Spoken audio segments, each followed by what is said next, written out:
अस्सलाम वालेकुम। आज जो टॉपिक हम डिस्कस करेंगे यह है डाइपोल मोमेंट। भाई डाइपोल मोमेंट को अगर एग्जामिनेशन पॉइंट ऑफ व्यू से देखा जाए तो ये मोस्ट इंपॉर्टेंट लॉन्ग क्वेश्चन है। ये पास्ट पेपर में काफ़ी दफ़ा लॉन्ग क्वेश्चन के तौर पर भी आ चुका है और इस टॉपिक में से काफ़ी सारे शॉर्ट क्वेश्चन पूछे जा चुके हैं। मोस्ट इम्पॉर्टेंट लॉन्ग क्वेश्चन है। तो डाइपोल मोमेंट में हमने जो चीज़ें डिस्कस कर रही हैं, सबसे पहले इसकी डेफिनेशन होगी, क्वांटिटी कौन सी है, इसको ज़ाहिर कैसे करते हैं, इसका फार्मूला क्या है, यूनिट क्या है फार्मूला की, इसकी एप्लीकेशंस क्या है, ये चंद एक चीज़ें डिस्कस करेंगे और इसके बाद ये टॉपिक हो जाएगा खत्म। सही, तो इसमें से कौन कौन से इंपॉर्टेंट शॉर्ट क्वेश्चन पास पेपर में पूछे जा चुके हैं वो सारे के सारे यहाँ पे डिस्कस करेंगे। आंसर बिल्कुल सेम सा होगा, ऑलमोस्ट मैक्सिमम क्वेश्चन का आंसर सेम है। तो सबसे पहली बात, हमारे पास डाइपोल मोमेंट होता गया है।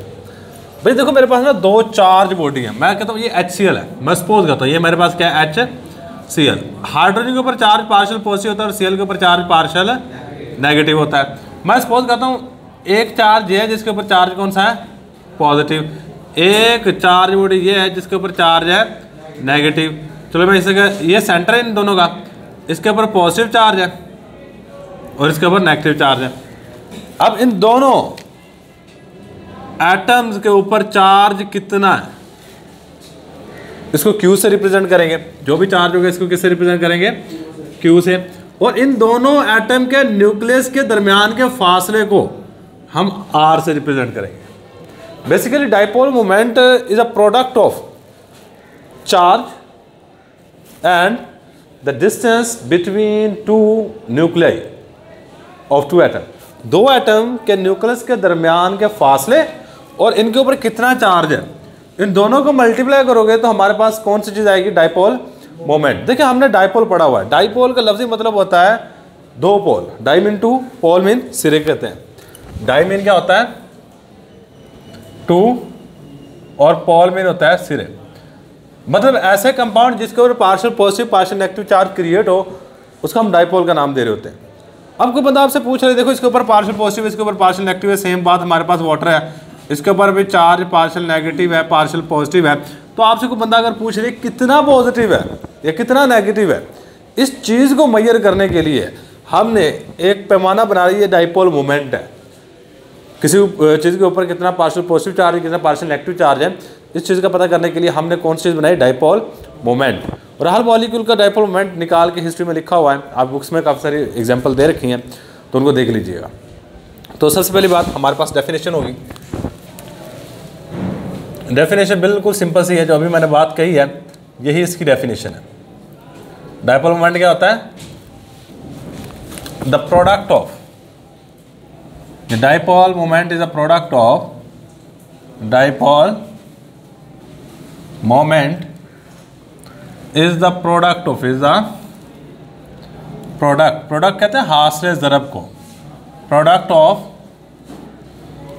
इलेक्ट्रिक चार्ज, चार्ज कितना, electric charge, and the distance, और फासला and distance between the nucleus two atom, between the nuclei of, between the nuclei of two atoms, दो एटम्स के न्यूक्लियस के दरमियान के फासले, जिसको हमने R से रिप्रेजेंट किया है, और इसके ऊपर कितना चार्ज है उसको Q से रिप्रेजेंट किया, इन दोनों को मल्टीप्लाई कर दिया तो हमारे पास डाइपोल मोमेंट आएगा। अच्छा, डाइपोल मोमेंट की रिप्रेजेंटेशन की बात कर लेते हैं, इसको ज़ाहिर कैसे करते हैं, रिप्रेजेंटेशन, रिप्रेजेंटेशन को नाम दिया इजहार, म्यू साइन है एक, इससे हम इसको रिप्रेजेंट कर रहे थे। It is represented by, represented by, ये इस तरह का साइन है, ये इसको न्यू कहते हैं। ये हमारे पास आगे इसकी रिप्रेजेंटेशन। रिप्रेजेंटेशन के बाद हमारे पास नेक्स्ट चीज़ इसका फार्मूला होगा।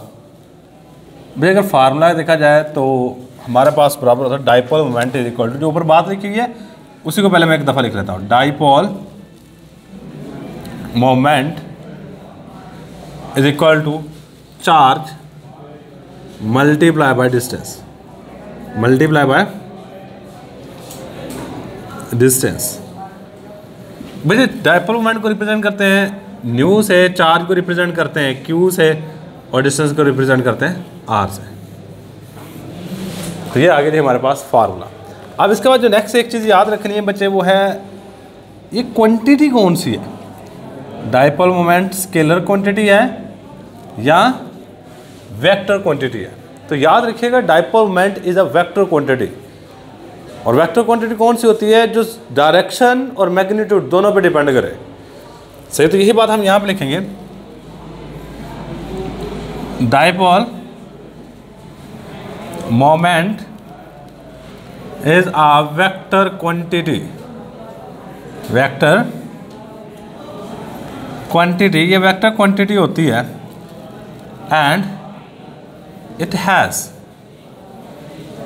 बोथ, इसके पास दोनों की दोनों चीज़ें होती हैं, बोथ डायरेक्शन, डायरेक्शन भी इसकी कुछ खास होगी, एंड मैग्नीट्यूड, मैग्नीट्यूड कोई ना कोई इसकी कीमत भी होगी, मैग्नीट्यूड।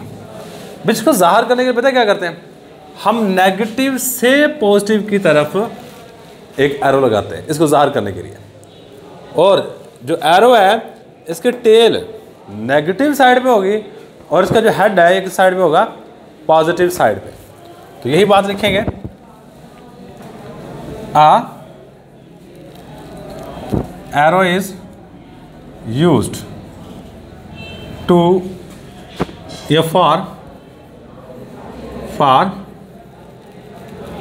डायरेक्शन, डायरेक्शन के लिए हम एक एरो का इस्तेमाल करते हैं in which tail is toward, tail किसकी तरफ होगी, नेगेटिव चार्ज,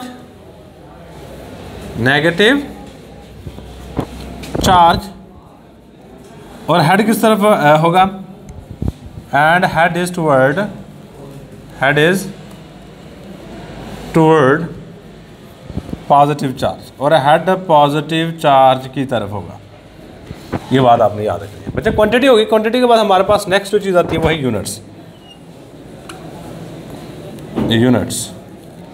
इसके दो यूनिट्स अमूमन इस्तेमाल किए जाते हैं, एक डिबाई है और एक मीटर कॉलम है। SI यूनिट मीटर कॉलम है। कैसे, SI unit of dipole moment is metre coulomb, MC बड़ा होगा M छोटा होगा। देख लो, आपको पता है चार्ज की कीमत क्या होती है, चार्ज का यूनिट होता है कॉलम, और R डिस्टेंस है मीटर, ये कॉलम ये मीटर, CM भी लिख सकते हो MC भी लिख सकते हो, वो आपके ऊपर डिपेंड करता है। सही है। तो इसके बाद जो नॉन SI यूनिट है वो डिबाई है, non SI unit is debye, और डिबाई को हम D से रिप्रेजेंट करते हैं।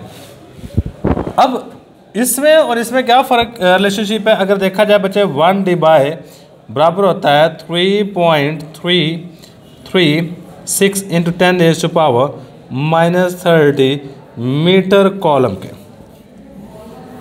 ये एक रिलेशनशिप है, इस रिलेशनशिप को लाजमी याद रखिएगा कि हमारे पास एक डिबाई जो है ये किसके बराबर होता है। तो एक डिबाई हमारे पास बराबर होता है 3.36 × 10⁻⁻30 मीटर कॉलम। लो जी, ये था, ये हमारे पास इसका बेसिक अभी लेके जा रहे हैं। अब डायपोल मोमेंट मालूम कैसे करते हैं, किस तरह किसी भी आप मॉलिक्यूल का डायपोल मोमेंट होगा किसका नहीं होगा, इस चीज़ को आप समझने की बारी आ गई। नेक्स्ट जो लास्ट वाली चीज़ डिस्कस करनी है बच्चे, ये काफ़ी ज़्यादा लेंथी है, आप जो चीज़ डिस्कस करने लगे हैं, ये एप्लीकेशन है। डायपोल मोमेंट को हम इस्तेमाल कहाँ पे करते हैं, और एप्लीकेशन की बात की जाए बच्चे, डायपोल मोमेंट की 2 एप्लीकेशन है। Dipole moment have following 2 application. कौन कौन सी वो चेक कर रहे हैं। Dipole moment have following 2 application, following 2 applications. Dipole moment की ये मुदरजा ज़ैल 2 एप्लीकेशंस हैं। कौन कौन सी, पहले नंबर पे determination of percentage ionic character. हम डाइपोल मोमेंट का इस्तेमाल करके परसेंटेज आयनिक करैक्टर को कैलकुलेट कर सकते हैं। क्या है हमारे पास? Determination of percentage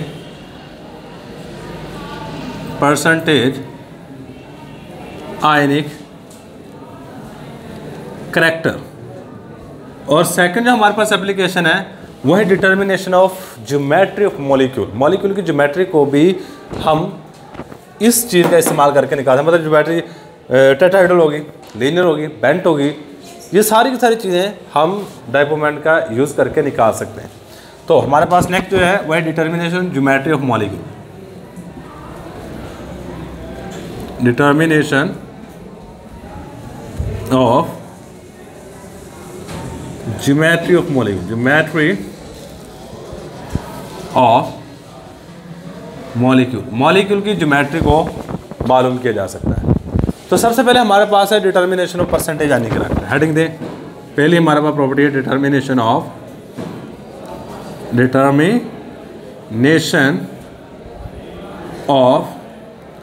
percentage ionic character. तो बच्चे परसेंटेज आयनिक करैक्टर को मालूम करने के लिए हम डाइपोल मोमेंट का इस्तेमाल कर सकते हैं। Dipole moment can be use to determine, और ये किस तरह करते हैं वो हम देख लेते हैं। Dipole moment can be use to determine, dipole moment का इस्तेमाल किया जा सकता है मालूम करने के लिए determine the percentage ionic character, by using following formula. ये एक फार्मूला छोटा सा, by using following formula.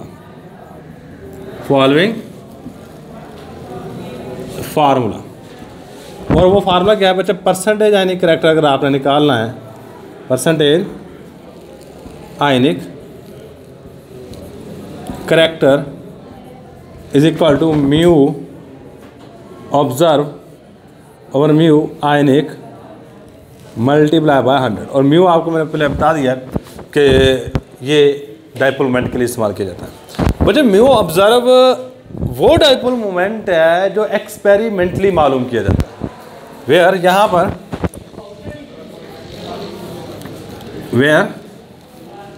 Mu observe is experimentally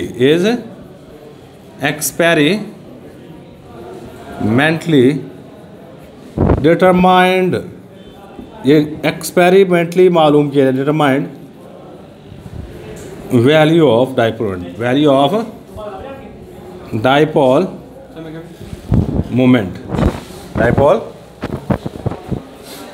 moment ले जी। ये वाली चीज़ यहाँ पे म्यू ऑब्जर्व हम एक्सपेरिमेंटली मालूम करते हैं। और जो म्यू आयनिक है ये 100% ऑलमोस्ट, अगर हमारे पास कोई मॉलिक्यूल है उसमें 100% आयनिक करैक्टर कितना होगा, सही उसके लिहाज से देखा जाता है। Mu ionic is 100% ionic character, 100% ionic character. भैया हम कैसे यूज़ करते हैं, किस तरह निकालते हैं डाइपोल मोमेंट, वो हमने नहीं देखना। हमने सिर्फ एक फार्मूला याद करना है, mu observe mu ionic multiply by 100। अगर आपको ये पेपर में बाज़ दफ़ा यही केवल शॉर्ट क्वेश्चन आ जाता है तो आप इतना लिखोगे, ये फार्मूला का ही नंबर होंगे। जब म्यू आयनिक और म्यू ऑब्जर्व का बताना होगा तो इसे आप परसेंटेज आयनिक करैक्टर निकाल सकते हो। आपने इसी चैप्टर के अंदर एक चीज़ पढ़ी हुई है, सीजियम फ्लोराइड का परसेंटेज आयनिक करैक्टर 92% है और NaCl का परसेंटेज आयनिक करैक्टर 72% है, इसी चैप्टर के अंदर मौजूद है। तो आप इस इक्वेशन का यूज़ करके परसेंटेज आयनिक करैक्टर को निकाल रहे होते हो। अब बेसिकली जिस चीज़ को ज़्यादा एक्सप्लेन किया गया वो determination of geometry of molecule. और यहाँ से अगर देखा जाए तो पास्ट पेपर में काफ़ी दफ़ा शॉर्ट क्वेश्चंस उठाए हुए हैं। तो स्टार्ट करते हैं। हमारे पास नेक्स्ट है डिटर्मिनेशन ऑफ, ये सेकंड एप्लीकेशन है, ज्योमेट्री ऑफ मॉलिक्यूल, मॉलिक्यूल की ज्योमेट्री को मालूम करने के लिए भी इसका इस्तेमाल किया जाता है। अब मैं यहाँ पे स्टार से लेकर लास्ट तक लेके जाऊँगा। भाई सबसे पहले मैं बात करूँगा डायटोमिक मॉलिक्यूल। डायटोमिक मॉलिक्यूल मुझे अगर कोई भी आपका डायटोमिक मॉलिक्यूल से मुराद क्या है? भाई डाई मीन होता है 2, एटॉमिक एटम से वर्ड निकला है, ऐसा मॉलिक्यूल जिसमें 2 ही एटम हो।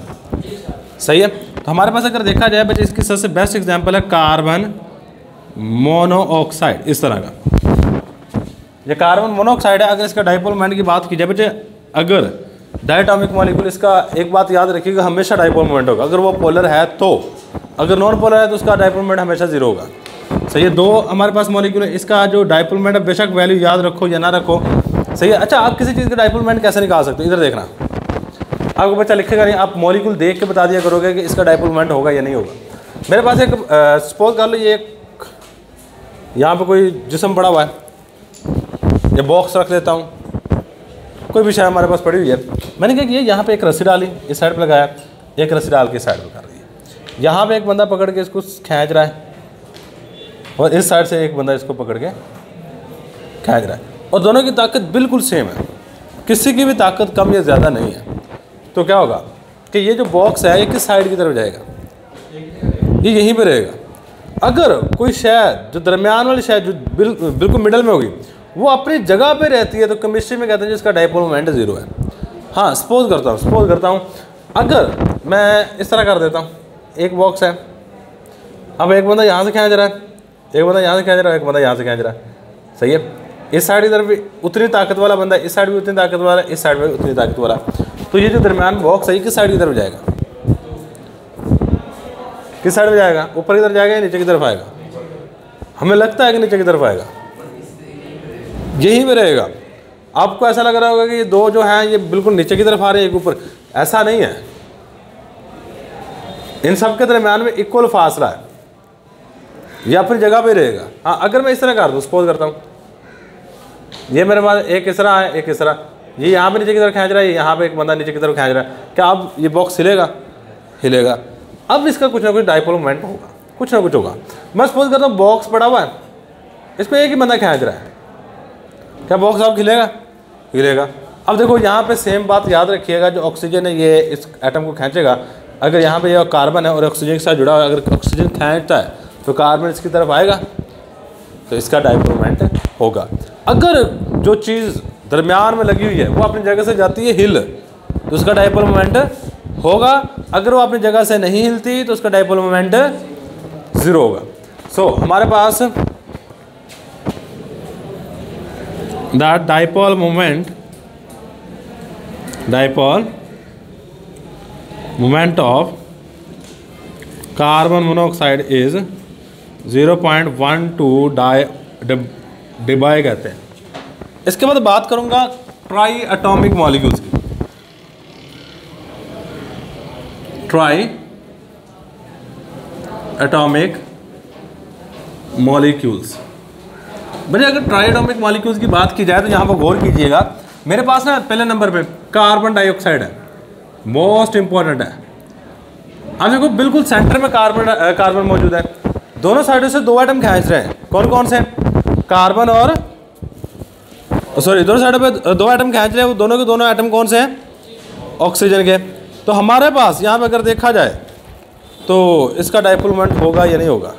खुद सोच के बताइएगा। नहीं होगा। क्यों? क्योंकि इस साइड से भी उतनी फोर्स से खींचा जा रहा है और इस साइड से भी उतनी फोर्स से खींचा जा रहा है। तो यहाँ पे हमारे पास dipole moment carbon dioxide gas का 0 होगा।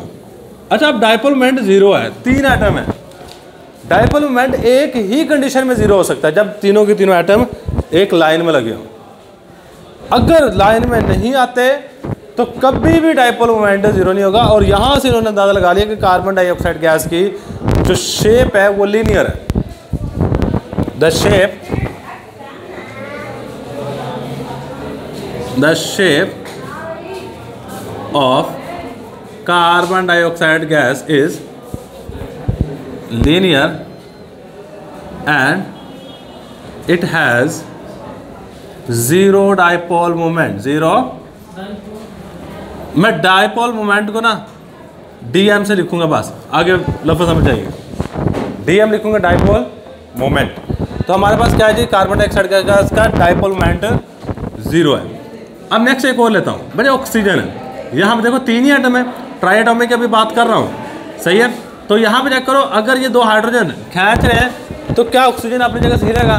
हिलेगा, ये नीचे की तरफ आएगा। जब अपनी जगह से हिल जाए तो समझ लीजिएगा उसका कोई ना कोई डाइपोल मोमेंट है। तो इसके डाइपोल मोमेंट की वैल्यू है 1.85 dB। और डाइपोल मोमेंट की वैल्यू होने से हमें एक चीज़ पता चल गई कि 3 एटम और उसका डाइपोल मोमेंट अगर तीनों लाइन में लगे होते तो कभी भी डाइपोल मोमेंट ना होता, 0 होता। अब यहाँ पे एक चीज़ हमें पता चली है कि वाटर के मॉलिक्यूल की स्ट्रक्चर लीनियर नहीं है, इसकी स्ट्रक्चर कैसी है? बेंट। तो नेक्स्ट बात हम यहाँ पे ये लिखेंगे, the dipole moment of H2O is 1.85 dB, which shows that, जो ये ज़ाहिर करा, which shows that water has bent structure, water has bent structure। तो वाटर के मॉलिक्यूल की बेंट स्ट्रक्चर है, ले लीजिए। अब इसके बाद एक और भी हमारे पास एग्जांपल है, वो है सल्फर डाइऑक्साइड गैस की। वो किसकी है हमारे पास? सल्फर डाइऑक्साइड गैस की। अगर सल्फर डाइऑक्साइड गैस की बात की जाए तो उसकी स्ट्रक्चर भी कुछ इस तरह की होती है, दरमियान में सल्फर लगा होता है, 2 ऑक्सीजन इस साइड पे, 2 ऑक्सीजन इस साइड पे, ऑलमोस्ट वाटर वाला केस बन रहा है, तो इसका कुछ ना कुछ डाइपोल मोमेंट होगा। तो इसका जो डाइपोल मोमेंट है 1.61 dB है। तो स्ट्रक्चर से पता चल गया हमें कुछ ना कुछ डाइपोल मोमेंट होगा, सही है। तो the dipole moment of SO2 is 1.61 dB due to bent structure, due to bent structure। अब पास पेपर में यही सवाल पूछा जा चुका है, why dipole moment of CO2 is 0 and SO2 is 1.61 dB and H2O is 1.85 dB। इससे सवाल आ चुका है। आपको शायद सवाल इस तरह पूछा जा सकता है, आपको ये इतनी चीज़ बताई ना, इस तरह कहता है why the dipole moment of carbon dioxide gas is 0 and H2O is 1.85 dB। तो इसकी रीज़न सिंपल सी है कि कार्बन डाइऑक्साइड गैस का जो मॉलिक्यूल होता है इसकी लीनियर स्ट्रक्चर होती है। लीनियर स्ट्रक्चर होने की वजह से डाइपोल मोमेंट, क्योंकि वेक्टर क्वांटिटी है, एक उस साइड पे खींच रहा है, एक इस साइड पे खींच रहा है, तो हमारे पास डाइपोल मोमेंट होगा 0। लेकिन सल्फर डाइऑक्साइड गैस या वाटर के केस की बात की जाए तो यहाँ पे मॉलिक्यूल की जो ज्योमेट्री है वो लीनियर नहीं है, वो लीनियर नहीं है, वो बेंट ज्योमेट्री है, इसलिए इसका डाइपोल मोमेंट कुछ ना कुछ होगा, और जो कुछ होगा वो वैल्यूज़ यहाँ पे दी गई हैं।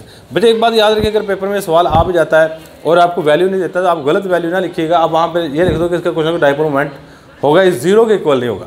कम से कम आपको इतना डिफ्रेंशिएट करना आना चाहिए कि आप ये बता सको कि किसी चीज़ का डाइपोल मोमेंट है या नहीं है, सही। तो आज के लिए इतने कर लो, बाकी 2 टाइप्स और रह गई है, टेट्राटॉमिक मॉलिक्यूल और पेंटाटॉमिक मॉलिक्यूल। जब वो ख़त्म करेंगे तो हमारे पास डाइपोल मोमेंट वाला पूरे का पूरा टॉपिक हो जाएगा। अब इसमें जो शॉर्ट क्वेश्चन आता है ये पूछा जाता है, सबसे मोस्ट इंपॉर्टेंट जो शॉर्ट क्वेश्चन है डाइपोल मोमेंट की डेफिनेशन, फार्मूला, यूनिट, ये वो चीज़ें सारी की सारी चेक कर लीजिएगा। ये वाली चीज़ खुसूसन MCQ के हवाले से आप देख लीजिएगा। तो यही हमारे पास आज का लेक्चर। अल्लाह हाफिज़।